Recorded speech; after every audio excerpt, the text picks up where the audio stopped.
If you're watching this, it means I've finally decided to break my silence. I know what you're thinking. Another internet confession, another so-called forbidden story. But this isn't clickbait. This isn't a game.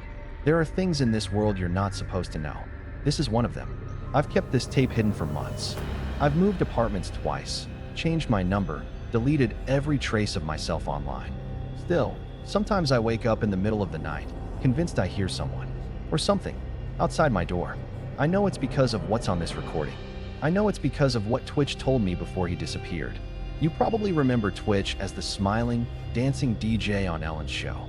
The guy who could light up a room with a single move, who made millions laugh every afternoon. That's the image they want you to remember. The bright lights, the laughter, the endless parade of celebrities hugging and dancing and pretending everything was perfect. But behind those lights, behind that carefully constructed world, there's a darkness that most people will never see. I wish I hadn't. I'm not here to trash talk Ellen or to chase clout. I'm here because I can't carry this alone anymore. Because the truth is eating me alive. And I know I am not the only one who noticed that something about that show never quite added up. Maybe you felt it too. A weird chill when the camera lingers too long. A sense that the smiles are just a little too wide, a little too forced. The tape I have isn't supposed to exist.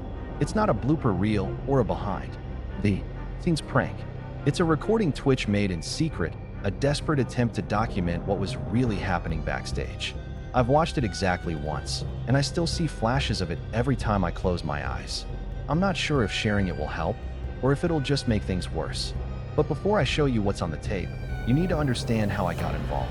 Everyone told me it was a dream job. They didn't know the nightmares. I still remember the day I got the call. I was sitting in my cramped apartment, eating cold noodles and scrolling through job listings when my phone buzzed. We'd like to offer you a position on the Ellen DeGeneres show. The voice said, crisp and professional. I almost dropped my phone. I'd applied on a whim, never expecting to hear back. Suddenly, I was packing my bags for Los Angeles, rehearsing how I'd tell my friends and family that I'd made it. I was going to work in television, real television, the kind with celebrities, red carpets, and a million eyes watching every move. The first day was everything I'd imagined, at least on the surface. The studio was a cathedral of light and color, every inch designed to look effortless and inviting. The set was even more dazzling in person, all pastel blues and sparkling white, with the famous Ellen logo shining like a beacon. I walked through the halls, heart pounding half, expecting to bump into a movie star at any moment. The air buzzed with energy, the kind that makes you feel like you're part of something bigger than yourself. But even then, there were cracks in the facade. The staff greeted me with tight smiles, their eyes darting to the security cameras in every corner. There were rules. So many rules. Don't look Ellen in the eye unless she speaks to you first. Never enter Studio B after hours.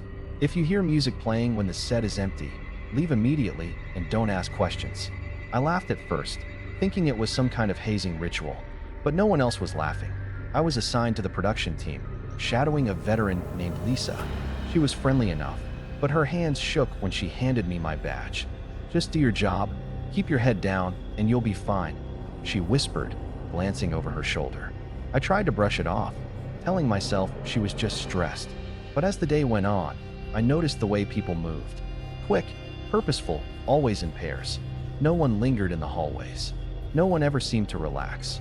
The contrast between the on-camera world and the backstage reality was jarring. On set, everything was laughter and applause, Ellen cracking jokes, tWitch dancing, the audience eating it up. But the moment the cameras stopped rolling, the energy shifted. The lights seemed colder, the shadows deeper. I caught glimpses of staff huddled in corners, whispering urgently, their faces pale and drawn. I told myself it was just nerves, the pressure of live TV.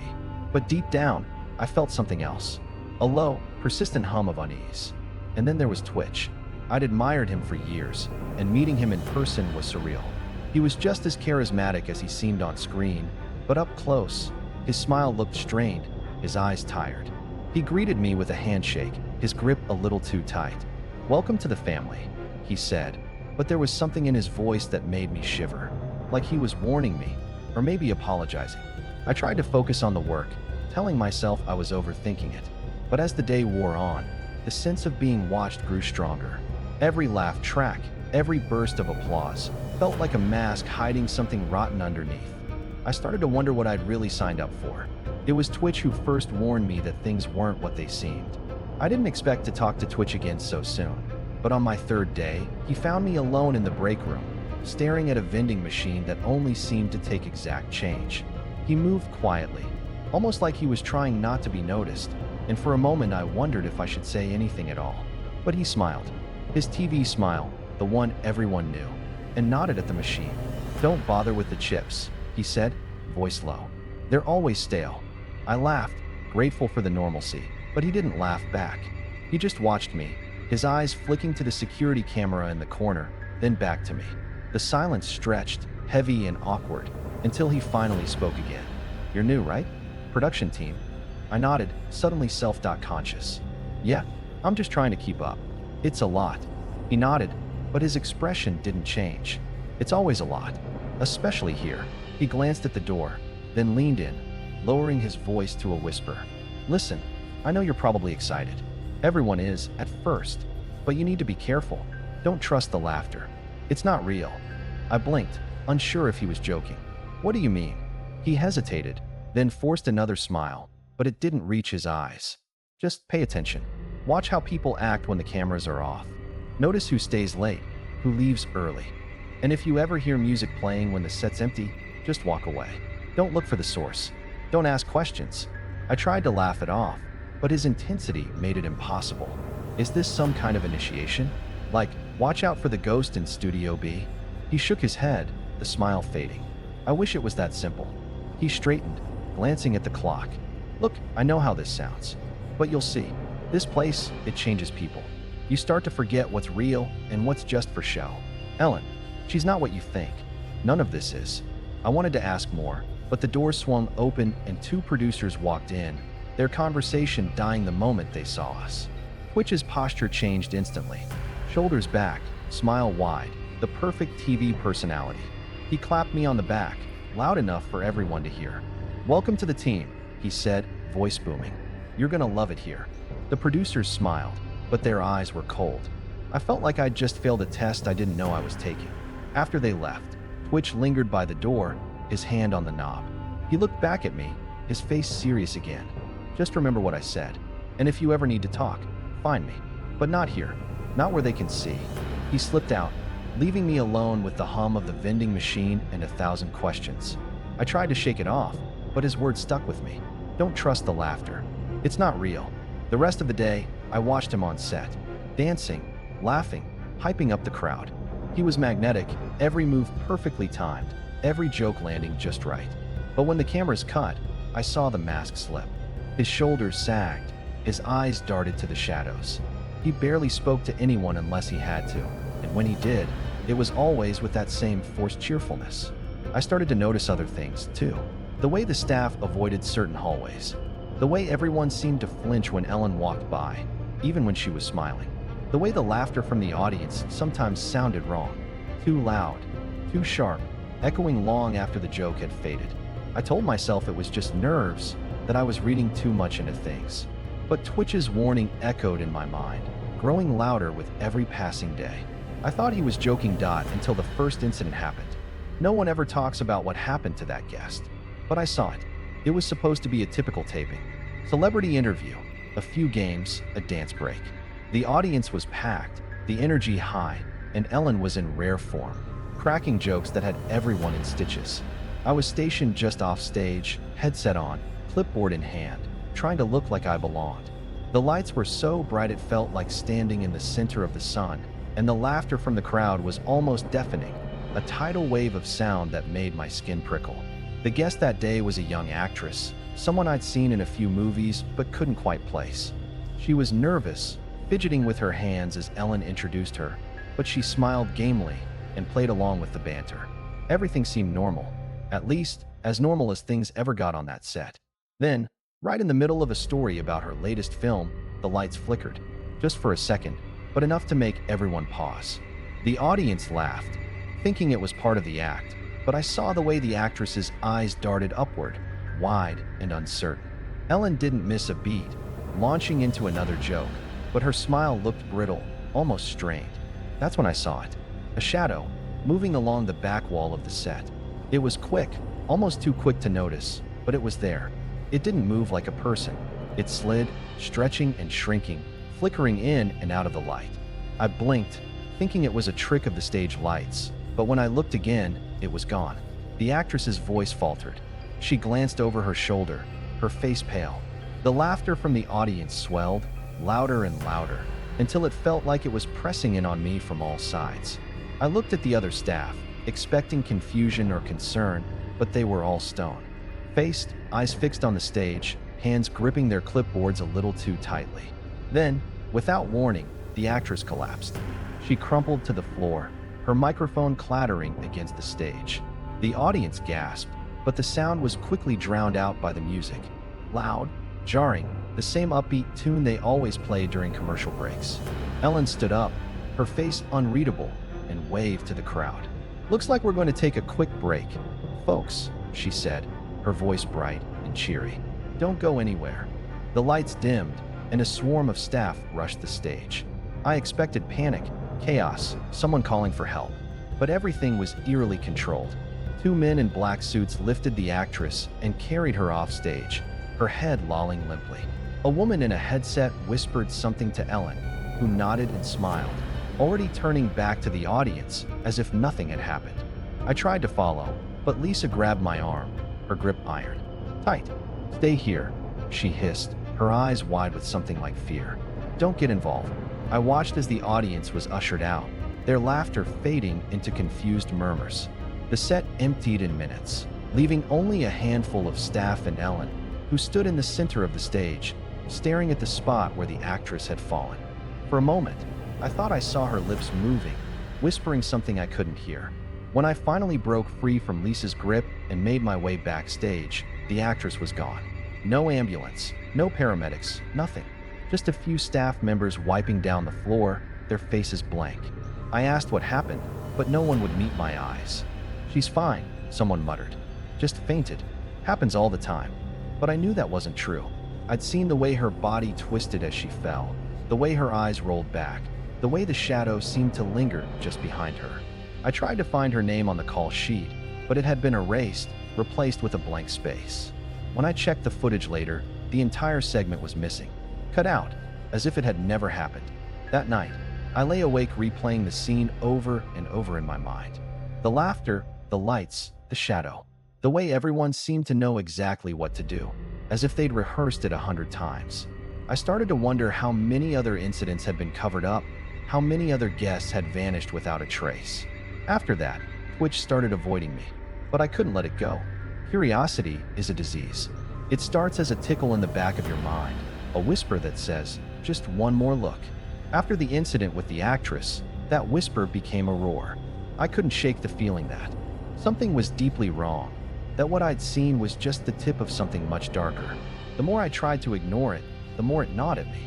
I started staying late, volunteering for extra shifts, anything that would give me an excuse to be in the building after hours. The studio was a different world at night.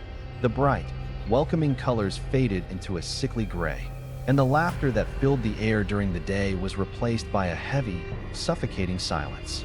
The hallways seemed to stretch on forever, and the shadows clung to the walls like living things. I told myself I was being paranoid, but every instinct screamed at me to run. Instead, I started digging. It began with the production server. I'd noticed that certain episodes were missing from the archives. Entire days wiped clean, as if they'd never happened. I asked Lisa about it, but she just shrugged, her eyes darting away. "Technical issues," she said. "It happens." But I'd seen the way she flinched when I mentioned the missing footage.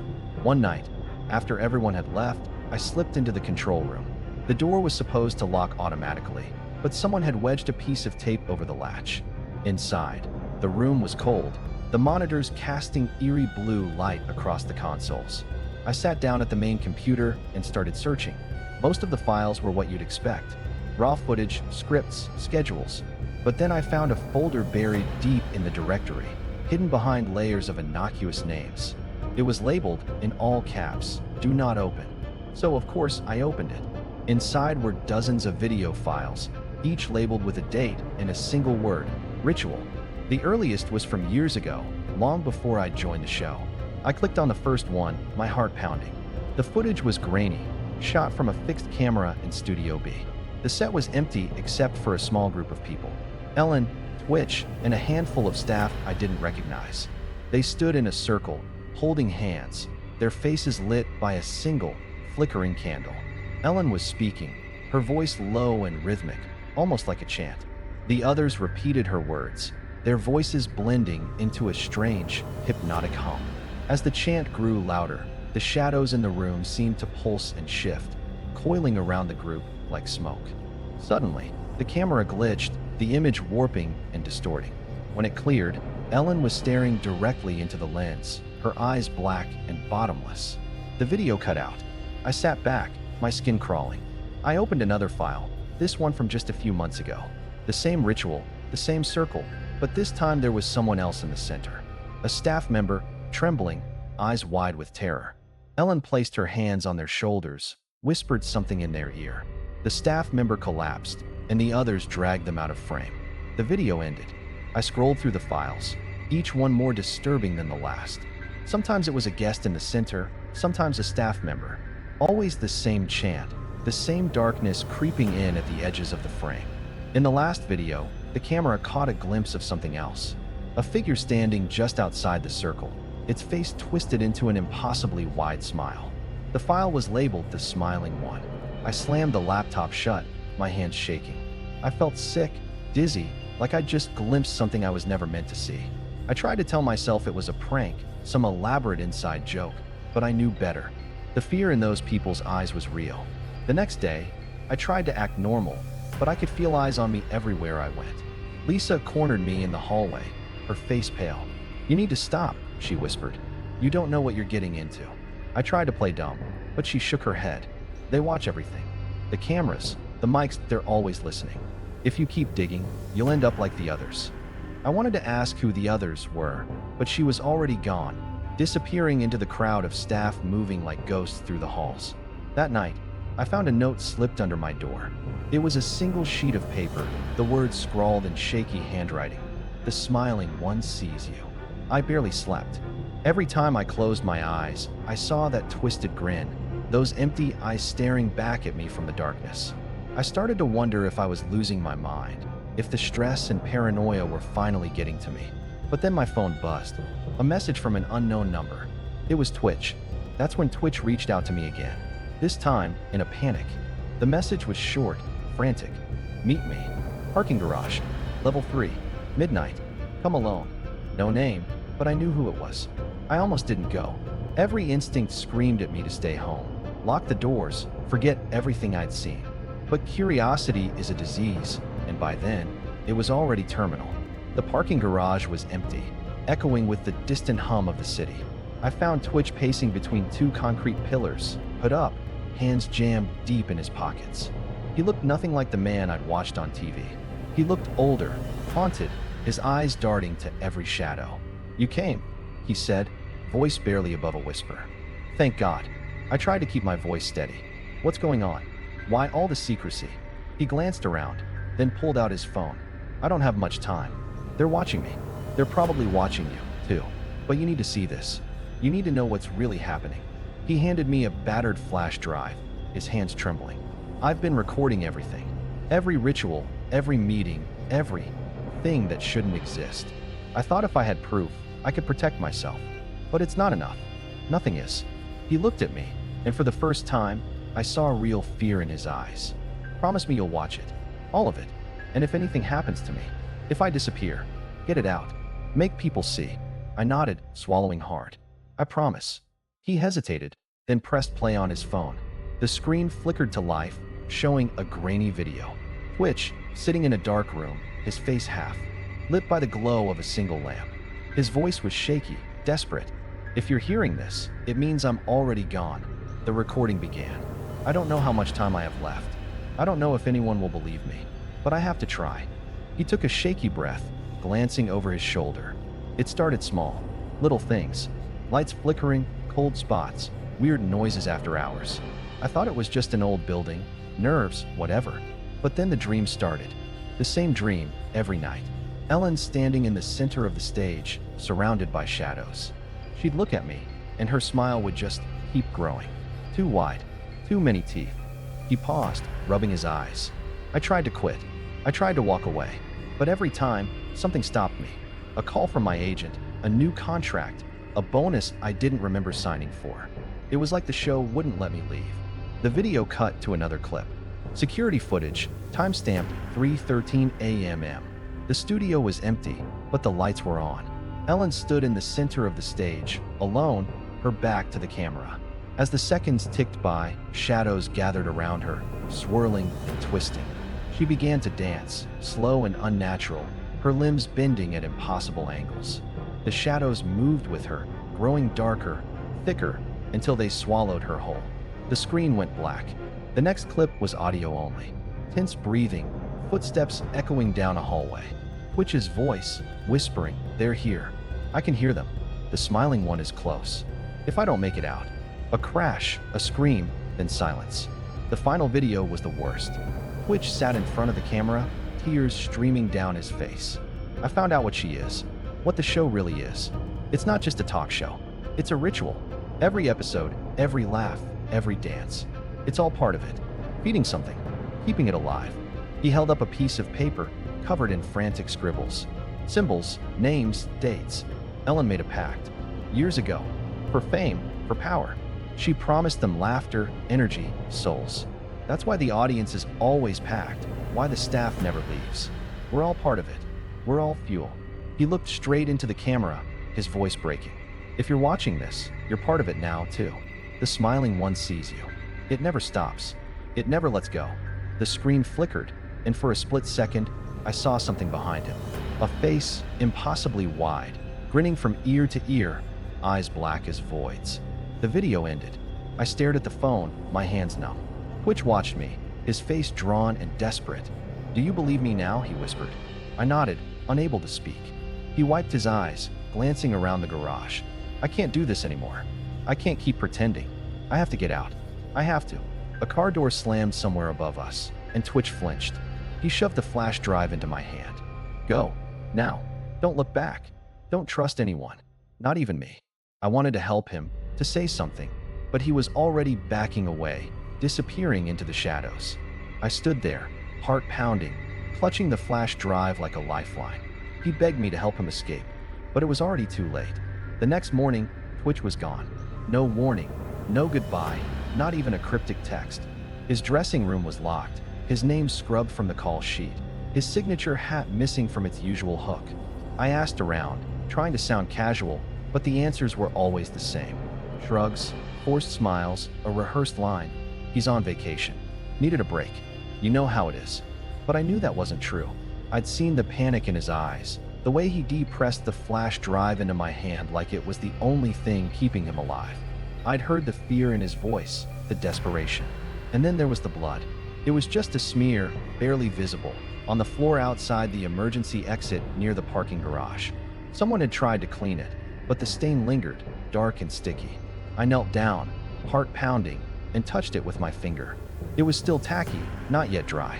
I wiped my hand on my jeans, glancing over my shoulder, suddenly sure I was being watched. From that moment, everything changed. The studio, once a place of nervous excitement, became a maze of suspicion and dread. The staff moved like puppets, their smiles stretched too wide, their eyes empty. Ellen was more radiant than ever, her laughter echoing through the halls, but it sounded hollow, like a recording played on a loop. The audience cheered, the cameras rolled, but beneath it all, I felt a current of something rotten, something hungry. I tried to act normal, but it was impossible. Every time I turned a corner, I caught glimpses of people whispering, their conversations dying the moment I approached. My emails started disappearing from the server, my access badge stopped working in certain areas, and my phone buzzed with calls from unknown numbers. Always silence on the other end. I started to wonder if I was losing my mind, if the paranoia was just a side effect of too many sleepless nights. But then the threat started. It began with a note in my locker. "Stop asking questions." Then a voicemail, distorted and crackling. "You're next." I tried to laugh it off, but the fear was real, gnawing at me from the inside out. I started sleeping with the lights on, double, checking the locks on my door, jumping at every creak and groan of the old apartment building. And then the supernatural things began. It started small, cold spots in my room, the feeling of being watched, shadows that didn't belong. I'd wake up in the middle of the night to the sound of laughter, echoing through the walls, growing louder until it was all I could hear. Sometimes, I'd catch a glimpse of a face in the mirror behind me, too wide, too pale, grinning with teeth that seemed to go on forever. I stopped looking in mirrors after that. At the studio, it was worse. The lights would flicker when I walked by, monitors would glitch and show static faces, always smiling. Once, I found a trail of rose petals leading to Studio B, the petals blackened, brittle, crumbling to dust when I touched them. The door was ajar, and inside, the set was empty except for a single chair facing the darkness. I didn't go in. Lisa avoided me now, her eyes hollow, her voice barely a whisper. "You should leave," she said one day, cornering me in the supply closet. "They know you have the tape. They know you talked to him." I tried to ask her what she meant, but she just shook her head, tears streaming down her face. "It's too late. You can't save him. You can't save yourself." The show went on, relentless and cheerful, as if nothing had happened. Ellen danced, the audience roared, and the staff moved like shadows, their faces frozen in permanent smiles. But I saw the cracks. The way people flinched when Ellen passed, the way the laughter sometimes turned to screams when the cameras weren't rolling. I started to wonder if I was the only one who remembered Twitch, if everyone else had been brainwashed or replaced. I tried to reach out to his friends, his family, but their numbers were disconnected, their social media wiped clean. It was like he'd never existed. The paranoia grew, feeding on itself. I stopped sleeping, stopped eating, stopped trusting anyone. I carried the flash drive everywhere, terrified someone would take it from me. I watched the videos over and over, searching for answers, for some clue that would explain what was happening. But all I found was more fear, more questions. One night, I woke to find my apartment door ajar, the chain lock dangling uselessly. On my kitchen table was a single rose, black as coal, and a note. "You're next." I knew I had to get out. But first, I had to get the tape. I waited until the studio was empty, or as empty as it ever got. The laughter had faded, the audience gone, the lights dimmed to a sickly blue. I moved quickly, heart hammering, every step echoing in the cavernous halls. I kept my head down, clutching my bag tight, the flash drive burning a hole in my pocket. I told myself I just needed to get to the editing suite, grab the original tape, and run. Simple, clean, but nothing in that place was ever simple. The corridors twisted in ways they never had before, familiar doors leading to unfamiliar rooms. The set, so bright and welcoming by day, was now a maze of shadows and flickering monitors. I passed the green room, its couches empty, the air thick with the scent of old perfume and something sour. Every so often, I'd hear footsteps behind me, soft, measured, always just out of sight. I didn't dare look back. I reached the editing suite and found the door ajar. Inside, the monitors glowed with static, casting warped faces across the walls. I rifled through the drawers, hands shaking, until I found it, a battered hard drive, labeled in Twitch's handwriting. Last recording. I slipped it into my bag, breath catching in my throat. That's when I heard it, a low, humming chant echoing down the hallway. I froze, listening. The words were nonsense, but the rhythm was hypnotic, pulling at something deep inside me. I forced myself to move, slipping out of the room and into the corridor. They were waiting for me. Staff members lined the hallway, shoulder to shoulder, their faces twisted into identical, unnatural smiles. Their eyes were wide, unblinking, pupils blown black. They didn't speak, didn't move, just watched as I edged past, their heads turning in perfect unison to follow me. Their smiles never reached their eyes, and their eyes never blinked. I tried to act normal, tried to walk like I belonged, but my legs felt like lead. One of them, a producer I'd seen 100 times, stepped forward, blocking my path. "You shouldn't be here," she said, her voice flat, lips stretched too tight. "It's after hours." I forced a smile, my own face aching. "Just finishing up some work. I'll be out in a minute." She stared at me, unblinking, then stepped aside. The others parted, creating a narrow path to the exit. I walked, every muscle screaming to run, but I knew if I did, they'd chase me.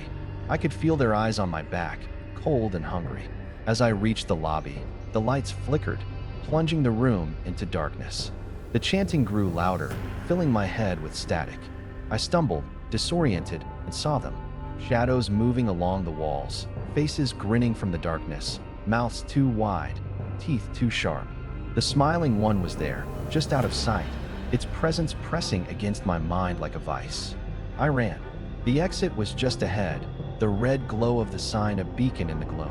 I burst through the doors, into the parking lot, the night air sharp and cold. Behind me, the chanting stopped. Silence fell, heavy and absolute. I didn't look back. I didn't stop running until I was blocks away, lungs burning, legs shaking. I ducked into an alley, clutching my bag, the hard drive digging into my side. My phone buzzed. A message from an unknown number. "You can't run forever." I barely made it out alive. But the tape came with me. I waited until I was sure I was alone. Really alone. I locked every door, pulled the curtains tight, unplugged every device that could listen. My hands shook as I slotted the hard drive into my laptop. The file was there, just as Twitch had labeled it, last_recording. I hovered over it for a long time, my reflection trembling in the black screen. I told myself I could still walk away, that I didn't have to know. But curiosity is a disease, and by then, it was terminal.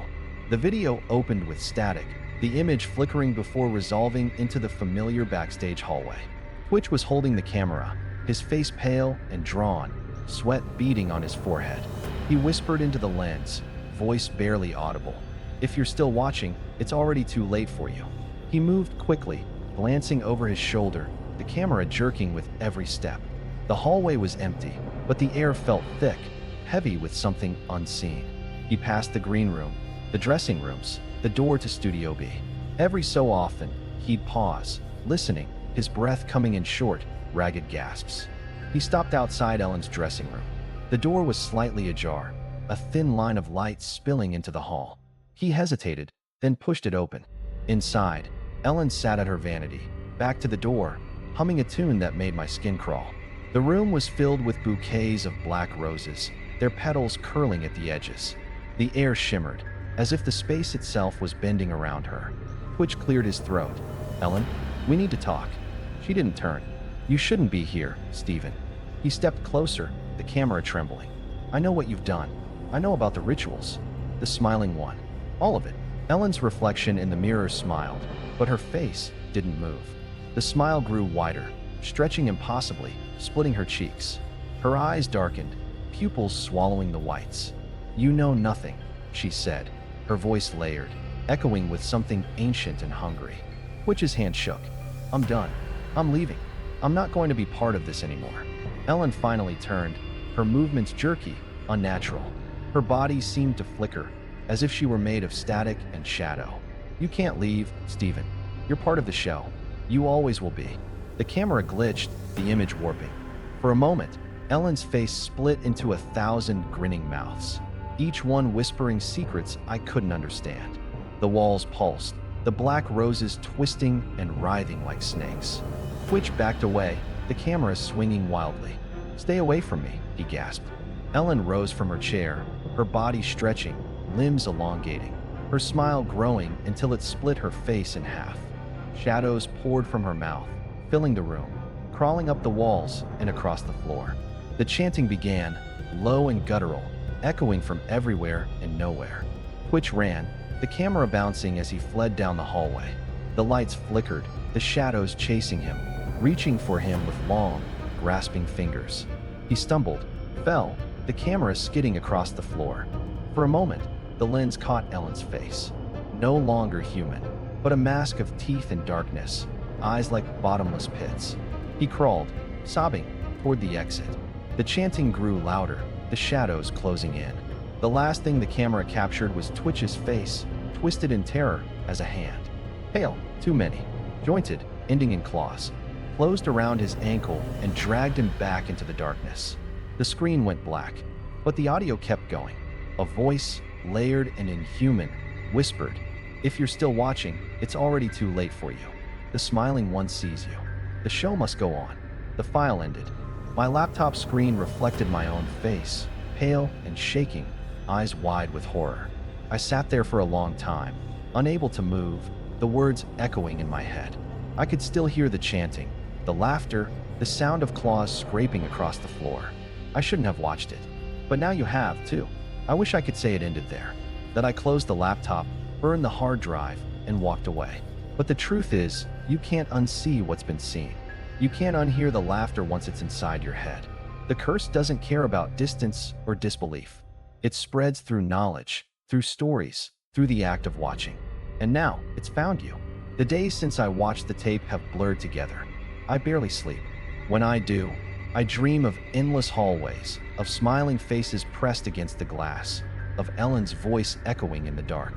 Sometimes I wake up with the taste of roses in my mouth, black petals scattered across my pillow. My phone rings at odd hours, always with static on the other end. Sometimes, if I listen closely, I can hear the chanting. Soft, insistent, promising that the show must go on. I see things now, out of the corner of my eye. Shadows that move against the light, reflections that don't quite match my movements. I catch glimpses of the smiling one in windows, in puddles, in the faces of strangers on the street. I know I'm being watched. I know I'm not alone. I tried to warn people. I sent the tape to journalists, to friends, to anyone who might believe me. Most never responded. The few who did, their accounts went dark, their numbers disconnected. I see their faces sometimes, in my dreams, grinning with too many teeth. I know what you're thinking. You're safe, right? You're just a viewer, just a listener, just someone passing through. But that's how it starts. The curse is patient. It waits in the silence between words, in the static between channels. It feeds on curiosity, on fear, on the need to know more. So if you feel someone watching you tonight, don't look. Don't smile. If you hear laughter when you're alone, turn up the lights and don't answer the door. If you see a face in the mirror that isn't quite your own, walk away. Whatever you do, don't share this story. Don't let the curse spread. But I know you will. Curiosity is a disease, and you're already infected. The smiling one sees you now, just as it saw me, just as it saw tWitch. The show must go on, and you're part of it whether you want to be or not. I've said too much, but maybe, just maybe, someone out there can help. If you've made it this far, you're braver, or maybe more reckless than most. I know some of you have heard stories like this before. Maybe you remember the one about the haunted radio station, or the case of the missing cameraman from Channel 7. Maybe you've even left a comment, trying to piece together the clues, connecting the dots that everyone else ignores. I need you now, all of you, if you've seen something strange, on TV, online, in the shadows of your own life. Tell me below, have you ever caught a smile that lingered too long, or heard laughter when you were alone? Have you ever seen something you weren't supposed to? Tell me below. I'm not alone, am I? There's more to this than just one show, one studio, one story. I found hints. Old news clippings, redacted files, whispers in the dark corners of the internet. The smiling one isn't the only thing out there. And I have a feeling this is just the beginning. So share your theories, your stories, your warnings. Maybe together we can figure out what's really going on. Maybe together we can survive. Until next time, if there is a next time.